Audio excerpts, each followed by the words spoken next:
Hello, જય Shri Krishna friends. આજે હું તમને એક વસ્તુ બહુ સરસ લાઈવ ઉદાહરણ દ્વારા સમજાવીશ. સરકમસ્ટન્સ ડુ નોટ મેટર, આવું છે એ નેવિલ ગોદાર્દે કીધેલું કે પરિસ્થિતિઓ કાંઈ પણ છે કોઈ જરાય મહત્ત્વની નથી, એનું કોઈ મહત્ત્વ જ નથી. એમ પરિસ્થિતિ જે કંઈ પણ હોય, તમારી રિયાલિટી બદલાવવા માટે, તમારી ઈચ્છા પૂરી થાય એના માટે અત્યારે કંઈ થાય કે એનું કંઈ હોય સબૂત, એની કોઈ જરૂર નથી એવું સમજાય છે. આના માટે વધારે પડતું તો એવું હોય છે કે રિયાલિટીમાં તકલીફ હોય છે એટલે આપણે એને ઇગ્નોર કરી અને આપણી જે ઈચ્છા છે એના ઉપર ધ્યાન વધારે દેવાનું હોય છે, જેથી કરીને આપણી સરકમસ્ટન્સીસ મતલબ પરિસ્થિતિ ચેન્જ થાય. અત્યારે જે કાંઈ પણ પરિસ્થિતિ હોય પણ થોડુંક ઊંધું હોય, અમુક માણસો થોડાક ઊંધા હોય. એમાં મારું એક પર્સનલ માણસ કહેવાય, મારા ઘરનું એ પણ છે. પહેલાંના સમયમાં એમ હેરાન થયેલા છે લોકોએ, પરિસ્થિતિને કારણે બધાને લીધે ખૂબ એમ હેરાન થયા હશે, આઈ ડોન્ટ નો, થયા હશે. હવે એ પહેલાંનો સમય. પછી ધીરે ધીરે પરિસ્થિતિ ચેન્જ થતી ગઈ જેમ ઘરમાં નવા નવા સભ્યો આવતા ગયા. પછી એમના અમુક સાવ પોતાના નજીકના વ્યક્તિ વયા રહ્યા, મતલબ ભગવાનને ઘરે વયા ગયા. તો દુઃખ એમ તમે કહો ને, તો દુઃખ જ જોયું. પણ ધીમે સમય જતાં અમુક વ્યક્તિઓ લાઈફમાં આવવાને લીધે, અમુક પરિસ્થિતિઓ થોડી ચેન્જ થવાને લીધે અત્યારે ધી બેસ્ટ લાઈફ છે. ધી બેસ્ટ ના સંબંધોમાં કોઈ પ્રોબ્લેમ, ઘરમાં કોઈને કોઈ સામે બીજાને જોઈને તકલીફ થાય પણ બીજાને નહીં પૈસા બાબતે કોઈ પ્રોબ્લેમ, નહીં માન સન્માન બાબતે પ્રોબ્લેમ, કોઈ વસ્તુમાં પ્રોબ્લેમ નહીં, ઘરમાં કોઈ વસ્તુમાં પ્રોબ્લેમ નહીં. પણ છતાંય એમનો જે ભૂતકાળ છે, એમને જે તકલીફો પડી છે એ એનાથી ભૂલાતી નથી. ગમે એટલું સારું અત્યારે ચાલે છે પણ એના ઉપર ધ્યાન નથી કે કેટલું સારું, એમ માની લઈએ કે મારે અત્યારે કેટલું સારું છે પહેલાં કરતાં, બટ એનું ધ્યાન ફોકસ ત્યાં કે હું પહેલાં કેટલા હેરાન થયા, કેવી તકલીફ પડી, આમ હતું તેમ હતું. અને જ્યારે એ વાત યાદ કરે ને ત્યારે એટલી ફિલિંગ આવે, આંસુડા આવી જાય ને આનંદ એવી અલગ બધી વાતો એમ સમયની. અને એની અસર અત્યારે શું છે તો કે એમની બોડીમાં છે.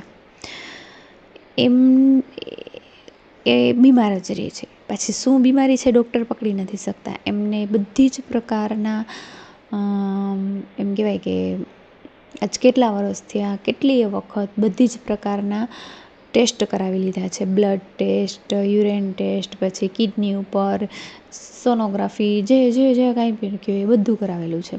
હમણાંય પાછા કરાવેલા હતા. હવે ડૉક્ટરનું કહેવાનું એમ છે કે અમને કોઈ જાતની પ્રોબ્લેમ નથી, કોઈ જગ્યાએ કોઈ નાની સૂની ડાયાબિટીસ જેવી પણ પ્રોબ્લેમ નથી.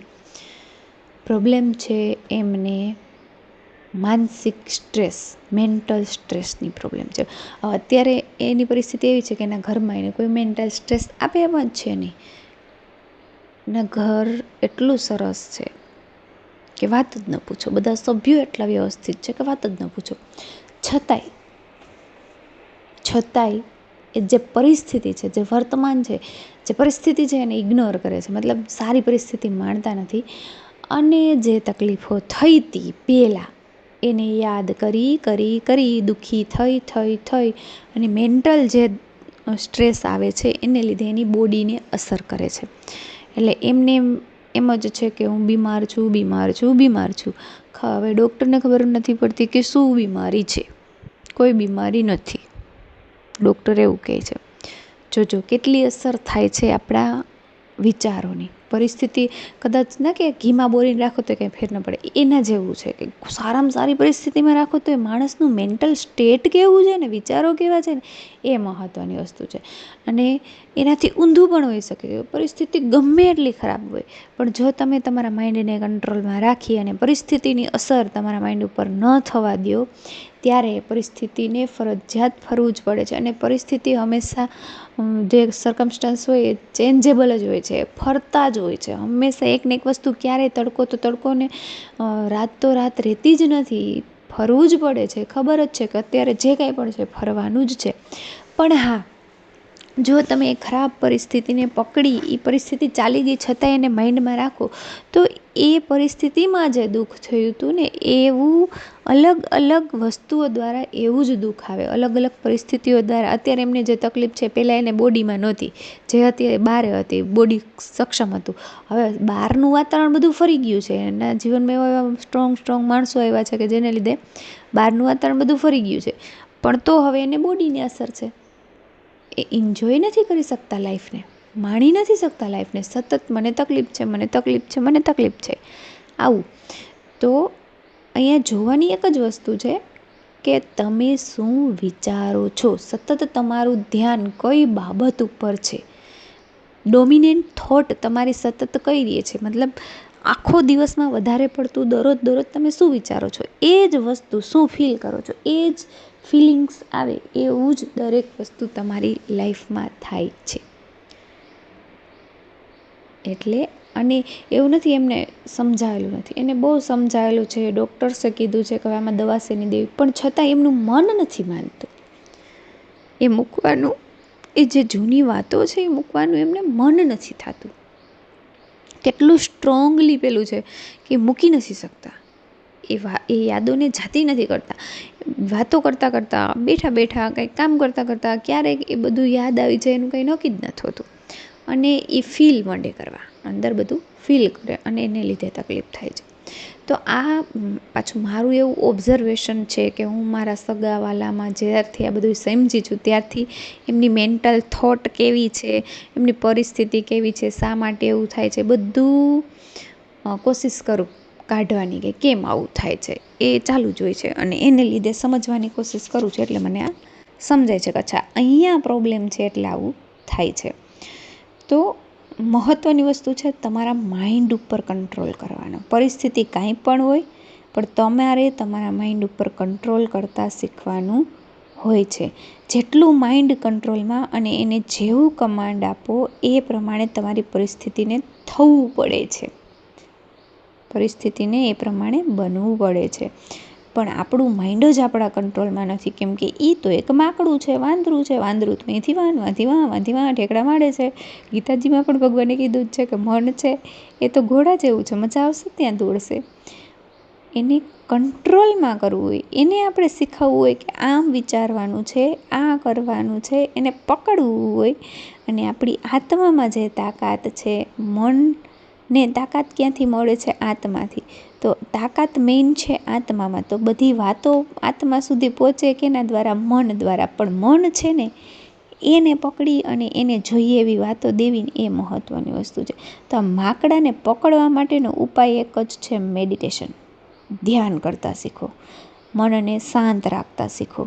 જેમ જેમ તમે ધ્યાન કરો એમ એમ તમને આત્માની અનુભૂતિ થાય, એની શક્તિઓની અનુભૂતિ થાય. કારણ કે ત્યાં ધ્યાનમાં બેસો, ધીમે ધીમે પ્રેક્ટિસ કરો એટલે મન તમારું વચ્ચેથી હટી જાય, મતલબ એ શાંત થઈ જાય.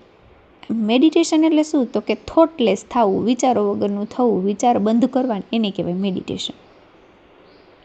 કોઈ પણ પ્રકારના મેડિટેશનનો છેલ્લો પર્પઝ એવું હોય કે થોટલેસ થવું, વિચાર વગરનું થવું.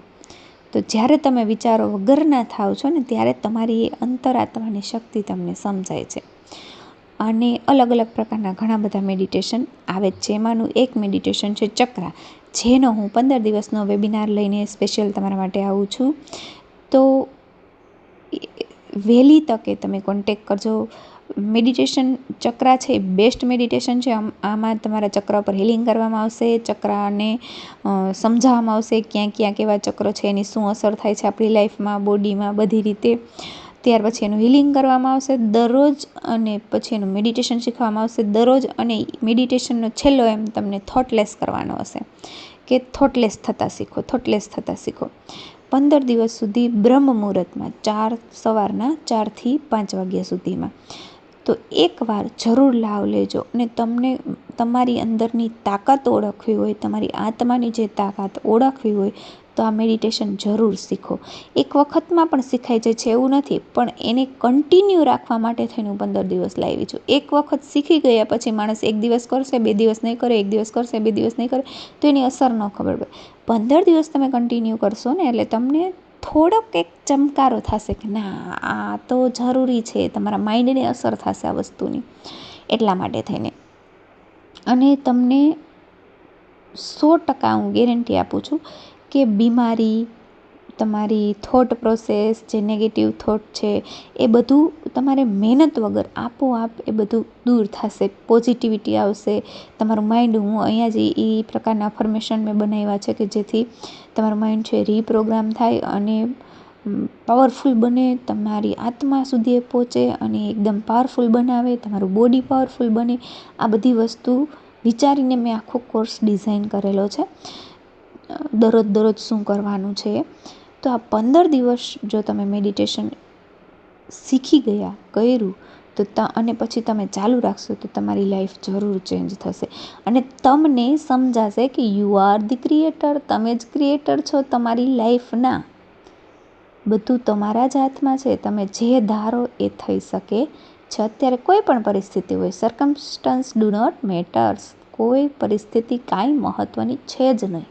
મહત્ત્વનું છે તમે શું વિચારો છો, તમારો માઇન્ડસેટ શું છે, એ બધું મહત્ત્વનું છે. તો તમારો એ ક્રિએટર પાવર તમારે જાણવો હોય તો જરૂર મેડિટેશનમાં જોડાજો. અમારા વોટ્સએપ નંબર આપેલા છે, એમાં કોન્ટેક કરજો. ઓનલાઈન વેબિનાર છે, તમે તમારા ઘરે બેસીને લઈ શકો એટલા માટે. અને યાદ રાખો, યુ આર ધી ક્રિએટર. અને ડોન્ટ બી જસ્ટ લિસનર. ખાલી સાંભળનારા ના બનો, બી અ ડુઅર. કરનારા બનો. કરો બધું જે શીખવું છું અહીંયાથી. એને સાંભળીને મૂકી ના દો. ખબર છે કે બેન સાચું કહે છે, આવું થાય છે, તમને એટલી વાર એવું લાગે છે, પણ પછી એના ઉપર કોઈ અમલ નથી કરતા, એટલે લાઈફ જેવી છે એવી ને એવી રહે છે.